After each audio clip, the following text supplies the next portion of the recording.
स्वामिनारायणः साक्षादक्षर पुरुषोत्तमः सर्वेभ्यः परमां शान्तिम् आनन्दं सुखमर्पयेत्।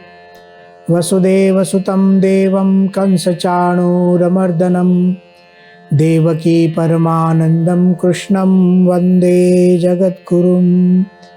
ॐ अक्षरमहं पुरुषोत्तमदासोऽस्मि। ओम। जीवन में मेंटेनेंस की बहुत महिमा है। व्यवहार के प्रत्येक क्षेत्र में मेंटेनेंस किया जाता है। आप देखिए, बड़ी बड़ी फैक्ट्रियां होती हैं तो उसमें कुछ दिन छुट्टियां रखी जाती हैं। क्यों छुट्टियां रखते हैं? उसमें एक मुख्य कारण है मेंटेनेंस करना। स्वामीनारायण अक्षरधाम है, प्रति सोमवार बंद रहता है। स्थूल दृष्टि से लगता है कि बंद है, लेकिन जिस दिन अक्षरधाम बंद रहता है उसी दिन अक्षरधाम के अंदर बहुत कुछ काम चलता है, मेंटेनेंस। इसी तरह जीवन का भी मेंटेनेंस करना पड़ता है। मेंटेनेंस में दो बातें होती हैं, कुछ रिपेयरिंग करना पड़ता है और कुछ इम्प्रूवमेंट करना पड़ता है। जब हम छोटी छोटी चीज़ें बिगड़ जाती हैं उसको हम रिपेयर करते हैं तो लंबे समय तक एक वस्तु को हम उपयोग में ले सकते हैं, और उसके साथ साथ रिपेयरिंग के साथ साथ इम्प्रूवमेंट होता है। कुछ नई चीज़ें जब लानी है तो और अच्छा हम कर सकते हैं। तो जैसे व्यावहारिक क्षेत्र में मेंटेनेंस होता है, रिपेयरिंग होता है, इम्प्रूवमेंट होता है, उसी ढंग से जीवन के लिए, व्यक्तिगत जीवन के लिए, आध्यात्मिक जीवन के लिए भी मेंटेनेंस होना चाहिए। उसमें कुछ रिपेयरिंग होना चाहिए, उसमें कुछ इम्प्रूवमेंट होना चाहिए। श्रीमद् भगवद गीता हमें मेंटेनेंस सिखाती है। उसमें भी हम देखते आ रहे हैं कि एक के बाद एक भगवान श्री कृष्ण हमारे जीवन में उपयोगी जो जो सिद्धांत हैं वह अर्जुन के निमित्त से हमें समझा रहे हैं। भगवान श्री कृष्ण ने इससे पहले योग की प्रतिज्ञा की थी। अर्जुन, मैं तुझे योग समझा रहा हूँ। एषा ते विहिता सांख्ये बुद्धिर योगे त्विमाम शृणु। सांख्य की बात कर योग की प्रतिज्ञा की। इतना ही नहीं, समत्वम योग उच्यते, योगः कर्मसु कौशलम, ऐसे वाक्यों द्वारा योग की व्याख्या भी की। आज जो हम सुनने जा रहे हैं, भगवान श्री कृष्ण ने जिस योग की प्रतिज्ञा की, जिस योग की व्याख्या की, इस योग को प्राप्त करने के लिए जो साधना है, उसको प्राप्त करने का जो प्रकार है, वह 2 श्लोकों से भगवान श्री कृष्ण दूसरे अध्याय में अर्जुन को समझाते हैं। दूसरे अध्याय का 52वां श्लोक और 53वां श्लोक। भगवान श्री कृष्ण अर्जुन को कहते हैं, यदा ते मोह कलिलम बुद्धिर्व्यतितरिष्यति तदा गन्तासि निर्वेदम श्रोतव्यस्य श्रुतस्य च। यहाँ भगवान श्री कृष्ण अर्जुन को योगी बनाना चाहते हैं, लेकिन भगवान यह भी चाहते हैं कि अर्जुन स्वयं समझकर योगी बने। भगवान की कृपा तो है ही, लेकिन भगवान फिर भी अर्जुन को ज्ञानी बनाना चाहते हैं। भगवान श्री कृष्ण ने कहा, यदा ते मोह कलिलम बुद्धिर्व्यतितरिष्यति तदा गन्तासि निर्वेदम श्रोतव्यस्य श्रुतस्य च। इसका अर्थ हम आगे जाकर करेंगे। उसके बाद तुरंत दूसरे श्लोक में 53वें श्लोक में भगवान श्री कृष्ण कहते हैं, श्रुति विप्रतिपन्ना ते यदा स्थास्यति निश्चला समाधा वचला बुद्धिस् तदा योगमवाप्स्यसि। इन 2 श्लोकों में 2 सिद्धियां हैं और इन सिद्धियों को प्राप्त करने के लिए 2 साधन हैं। कौन सी 2 सिद्धियां हैं? सबसे पहला यहां निर्वेद, जो प्रथम श्लोक में भगवान श्री कृष्ण ने कहा, तदा गन्तासि निर्वेदम। निर्वेद अर्थात वैराग्य, डिटैचमेंट, छूटना, मुक्त होना। योग की प्राप्ति करनी हो योग जुड़ना है। जुड़ने के लिए छूटना पड़ता है, कुछ छोड़ना है और कुछ जोड़ना है। दोनों श्लोकों में, प्रथम श्लोक में छोड़ने की बात है, द्वितीय श्लोक में जोड़ने की बात है। छोड़ने की क्या बात है? अब देखिए, जो कुछ छोड़ने और जोड़ने की बात यहाँ की जाएगी उसका कार्य क्षेत्र एक ही है, बुद्धि, विचार, सोच, निर्णय, निश्चय, जो कुछ भी हम कहें। तो भगवान श्री कृष्ण बुद्धि में परिवर्तन लाना चाहते हैं, अर्जुन के विचारों में परिवर्तन लाना चाहते हैं, उसके सोच में परिवर्तन लाना चाहते हैं। यदि किसी व्यक्ति के सोच में परिवर्तन होता है तो उसके जीवन में परिवर्तन होता है। और व्यक्ति को यदि सही रूप से समझना हो तो उसके विचारों को समझिए, उसकी सोच को समझिए, उसके निर्णयों को समझिए, निश्चयों को समझिए, तब वह व्यक्ति कैसा है वह हमें पता चल सकता है। भगवान श्री कृष्ण यहाँ बुद्धि की बात करेंगे। तदागंतासि निर्वेदम, बुद्धि में वैराग्य कब उत्पन्न हो सकता है? तो भगवान श्री कृष्ण कहते हैं, यदा ते मोह कलिलम बुद्धिर व्यतितरिष्यति। हमारे जो विचार है वो मोहग्रस्त है। विचार तो हम सब करते हैं, प्रत्येक मनुष्य विचार करता है। प्रत्येक मनुष्य जिसने भी जन्म लिया, छोटा बालक हो, किशोर हो, युवा हो, वृद्ध हो, त्यागी सन्यासी हो, गृहस्थ हो, चाहे कोई भी हो, प्रत्येक मनुष्य विचार करता है। लेकिन अब यह विचार शुद्ध है या अशुद्ध? भगवान श्री कृष्ण ने यहां कहा, यदा ते मोह कलिलम बुद्धिर व्यतितरिष्यति। मोह कलिल ऐसा शब्द प्रयोग यहां किया। मोह का मतलब है अज्ञान, विपरीत ज्ञान, असत्य ज्ञान। कलिल का मतलब होता है कीचड़। एक मोह रूपी कीचड़, एक मलिनता बुद्धि पर लग गई है।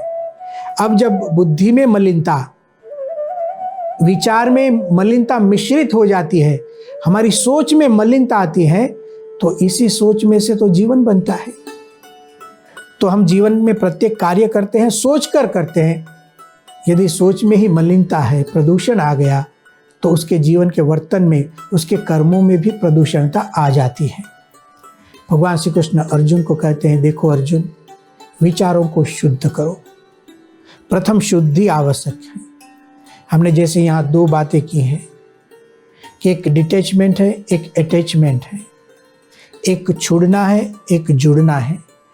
जिसको हम छोड़ना चाहते हैं, हमारे जीवन में से निकालना चाहते हैं, जिससे हम मुक्ति चाहते हैं, तो वह एक शुद्धि की बात है। मोह, मुग्धता, अज्ञान, वासना, पाप इत्यादि जो कुछ है उससे हम छूटना चाहते हैं, हमारी मुक्ति हो उससे, यह हमारी अपेक्षा है, यह शुद्धि है। हाँ, यह परम कर्तव्य नहीं। जैसे हम किसी घर में रहने जाते हैं तो पहले घर को साफ करते हैं। घर को साफ क्यों करते हैं? घर में रहना है। केवल साफ नहीं करते हैं, साफ करके फिर श्रृंगार करते हैं, घर में फर्नीचर लगाते हैं। तो दोनों चीजें आवश्यक हैं, शुद्धि भी आवश्यक, श्रृंगार भी आवश्यक। वैराग्य, डिटैचमेंट एक शुद्धि करता है। और योग, जुड़ना, भगवान के साथ जो प्रेम, स्नेह, उसकी भक्ति और उपासना इत्यादि जो कुछ भी है वह योग है, वो जुड़ने की बात है, वो श्रृंगार है। तो प्रथम श्लोक में भगवान श्री कृष्ण एक शुद्धि की बात करते हैं। मोह रूपी कीचड़ से बुद्धि को बाहर निकालो, बुद्धि को शुद्ध करो। यदा ते मोह कलिलम बुद्धिर व्यतितरिष्यति। देखो भगवत गीता की सुंदरता क्या है। स्पष्ट रीति से अर्जुन को कहते हैं, यदा ते अर्थात तव, अर्थात अर्जुन तेरी बुद्धि, तेरे विचार, तेरी सोच में से जब तक मोह दूर नहीं होगा तब तक क्या करना है वह भी पता नहीं चलेगा। भगवान श्री कृष्ण कहते हैं बुद्धि को शुद्ध करो। जीवन में कर्तव्य निभाने चले हैं हम। हमें लगता है हम सांसारिक कर्म करते हैं, नहीं, यह सांसारिक कर्म नहीं है। हाँ ठीक है, संसार के लिए करते हैं, लेकिन वह कर्तव्य है, वह हमारा दायित्व है। इन्हीं कर्मों से हम मुक्ति भी पा सकते हैं, हमें शांति भी मिल सकती है। किस ढंग से करना है? तो कहते हैं मोह से रहित होकर कर्म करो, अज्ञान को दूर करो। ऐसी भगवान श्री कृष्ण ने बहुत अद्भुत बात की। अब बुद्धि को स्थिर करने की बात करते हैं। अज्ञान को दूर किया, अब क्या करना है? दूसरे श्लोक में भगवान श्री कृष्ण कहते हैं, श्रुति विप्रतिपन्नाते यदा स्थास्यति निश्चला समाधौ अचला बुद्धि तदा योगमवाप्स्यसि। अर्जुन, तेरी बुद्धि को स्थिर कर, शुद्ध हो गई, अब स्थिर, विचलितता नहीं चाहिए, समाधि में स्थिरता लगाओ। श्रुति विप्रतिपन्नाते यदा स्थास्यति निश्चला।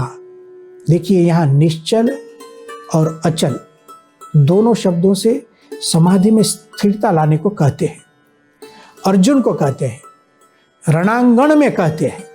यह कोई हिमालय की गुफाओं में बैठकर योग की बात नहीं हो रही है। यह तो समर भूमि में, युद्ध के मैदान में ध्यान लगाने की बात है, समाधि करने की बात है। क्या है यह समाधि?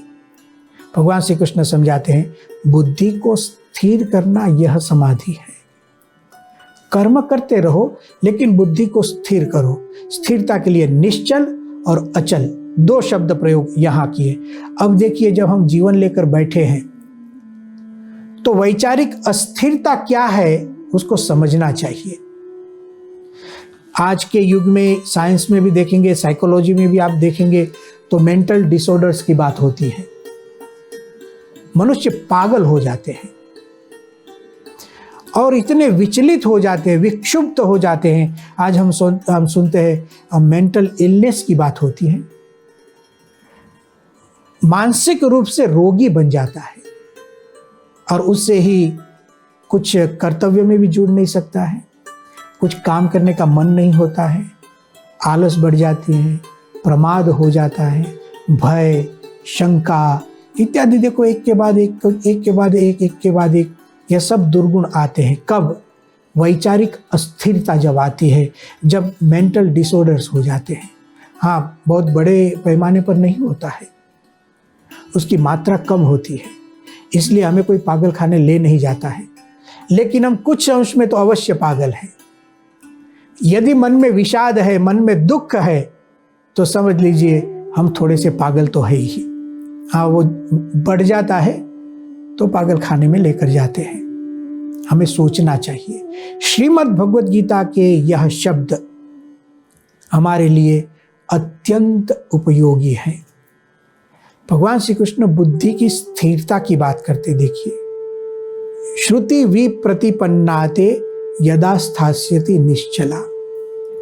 भगवान श्री कृष्ण यहाँ कहते हैं बुद्धि को स्थिर कैसे करें, तो शब्द प्रयोग यहाँ किया, श्रुति विप्रतिपन्ना ते बुद्धि ही। श्रुति अर्थात शास्त्र, वेदों की श्रुतियां, वेदों के जो मंत्र हैं, जो उपदेश वेदों में दिए गए हैं, उन उपदेशों को श्रुति कहते हैं।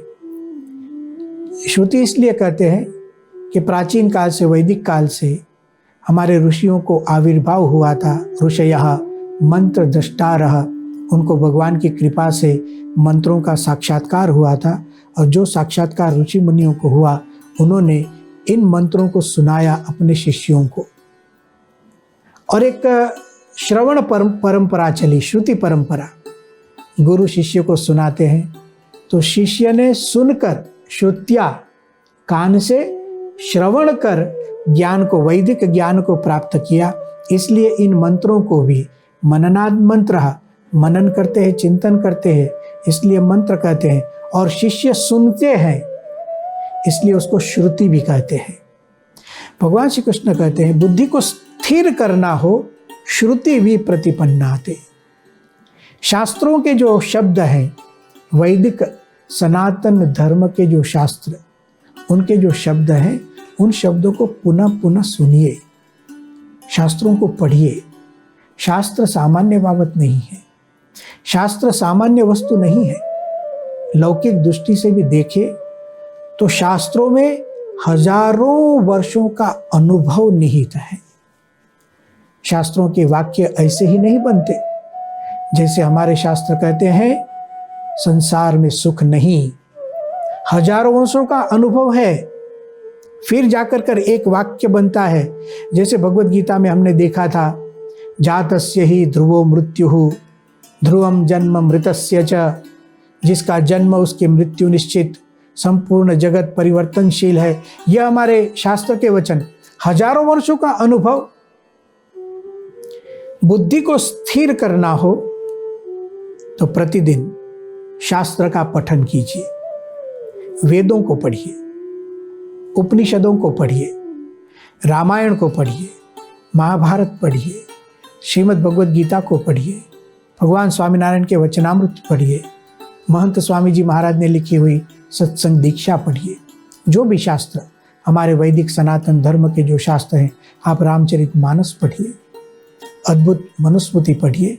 यह सब शास्त्र राशि, यह सब वैदिक है। जो वेदों में कहा गया वे ही सिद्धांत यहाँ कहे गए हैं, और यह सभी सिद्धांत हमारे अभ्युदय और निश्रेयस, इस लोक में भी कल्याण और परलोक में भी कल्याण दे सकते हैं। तो ऐसे शास्त्र सुनने से सबसे बड़ा फायदा यह होता है, बुद्धि स्थिर होती है, विचार स्थिर हो जाते हैं, क्योंकि अद्भुत सिद्धांत मिलते हैं। और जब किसी मनुष्य को एक सनातन सिद्धांत मिल जाता है, जैसे किसी को करोड़ों रुपया मिलते हैं, धन मिलता है, द्रव्य मिलता है, तो एक सिद्धि है, वह आनंदित होता है। उसी ढंग से यदि एक सनातन सिद्धांत मिल जाए और इस सिद्धांत को वह समझ जाए, जीवन में अपना ले, तो उसे सुख मिलता है।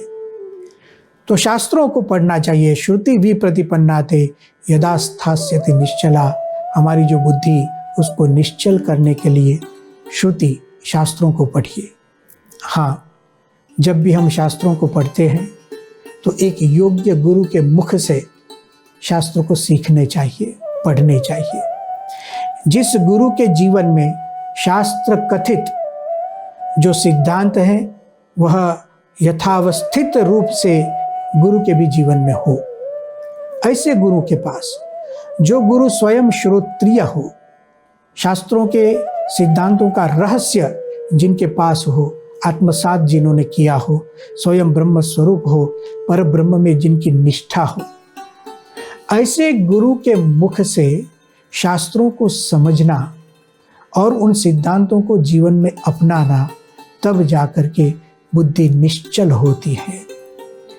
भगवान श्री कृष्ण कहते हैं, श्रुति विप्रतिपन्नाते यदा स्थास्यति निश्चला। कहाँ निश्चला करनी है? बुद्धि को स्थिर करना, अर्थात एकाग्र करना। बुद्धि को बंद करने की बात नहीं, बुद्धि का उपयोग ही न करना, ऐसी बात हमारे किसी शास्त्र में नहीं है। हमारे शास्त्र बुद्धि को सही ढंग से उपयोग में लेने को सिखाते हैं। किस ढंग से हम बुद्धि का उपयोग कर सकते हैं? भगवान ने बुद्धि भी दी है और बुद्धि का उपयोग कैसे करना वह भी सिखाया। भगवान श्री कृष्ण कहते हैं, निश्चल कीजिए बुद्धि को, अचल स्थिर कर दीजिए। कहाँ स्थिर करना है? विचारों को स्थिर तो करूं, कहाँ करूं?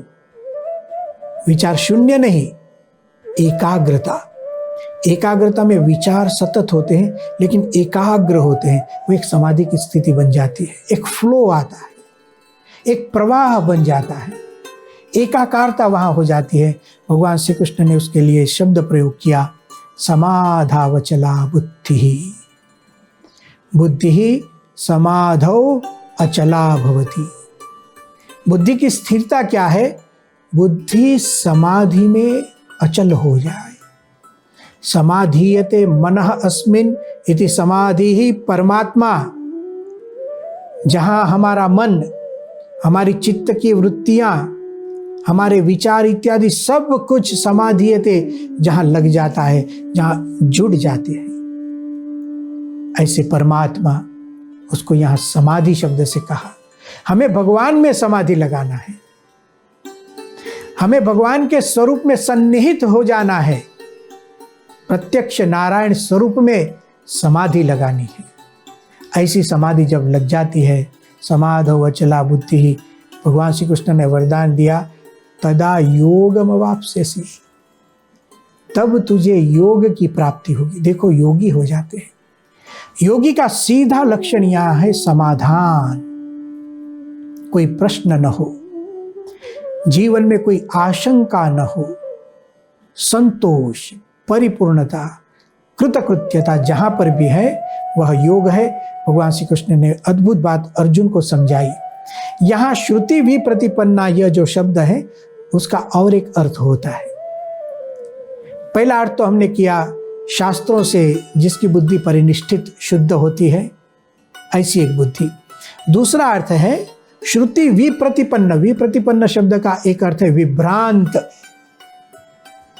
अनिश्चित, और समझो शंकित बुद्धि जब हो जाती है, कब? श्रुति ही। अब श्रुति का दूसरा अर्थ सुनना। बहुत लोगों की बात को हम जब सुनते हैं तब बुद्धि विभ्रांत हो जाती है, शंका अपना स्थान लेती है। जैसे कोई रोगी बहुत से डॉक्टरों के पास जाता हो और विभिन्न प्रकार के अभिप्राय को सुनकर विभ्रांत हो जाता है, उसी ढंग से कोई साधक जब विविध प्रकार के शब्द सुनता है, सबके शब्द सुन लेते हैं, जो भी कहता है उसे मान लेते हैं, तो उसकी बुद्धि विचलित हो जाती है। विश्व में तो अनेक प्रकार के मनुष्य हैं, अनेक प्रकार के शब्द हैं, और शब्द की असर हम पर होती है, अच्छी या बुरी। यदि हमें कोई अच्छे गुरु नहीं मिलेंगे, अच्छे मित्र नहीं मिलेंगे, अच्छे शास्त्र नहीं मिलेंगे और उनके शब्द सुनेंगे तो बुद्धि विभ्रांत हो जाएगी। अर्जुन के जीवन में थोड़ा सा ऐसा एक प्रश्न है। महाभारत के इतिहास में कुछ लिखा गया है। महाभारत युद्ध के पूर्व धृतराष्ट्र जी ने संजय को कहा था कि संजय तुम पांडवों के पास जाइए और उनको ऐसी बातें, धर्म की बातें कीजिए, युद्ध करेंगे तो अधर्म होगा ऐसी बातें बताइए, खासकर अर्जुन को सुनाइए। अर्जुन धर्म भीरु होए, अर्जुन सुनेगा तो मान लेगा, वो विभ्रांत हो जाएगा। संजय आप संधि के लिए जाइए, लेकिन पांडवों की बुद्धि को विचलित कर दीजिए। और संजय आते हैं, संधि का प्रस्ताव रखते हैं और कहते भी हैं पांडवों को कि देखो पांडव, आप तो धर्मयुक्त जीवन जीने वाले हैं, आपको तो युद्ध पसंद नहीं। ऐसा युद्ध करने से तो बस खून की नदियां बहने लगेगी।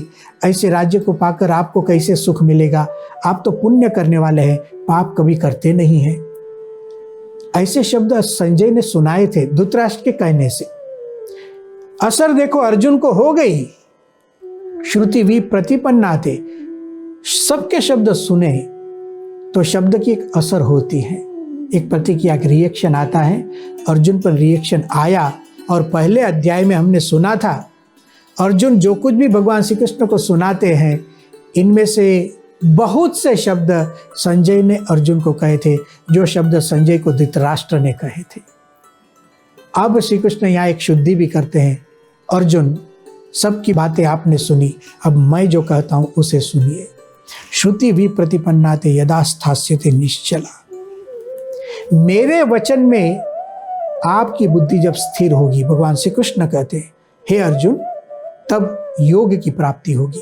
अर्जुन सुनते हैं, अब उसे पता चलता है कि मेरी बुद्धि विभ्रांत हो रही है, किंग कर्तव्य मूढ़ मैं हो रहा हूँ, धर्म सम्मूढ़ चेता मेरी परिस्थिति है, अब इससे मैं बाहर कैसे निकलूँ? ऐसी अर्जुन को जिज्ञासा होती है। अर्जुन को जो भी जिज्ञासा हुई उसकी बातें हम अगले व्याख्यान में करेंगे। ओम शांति ही शांति ही शांति ही।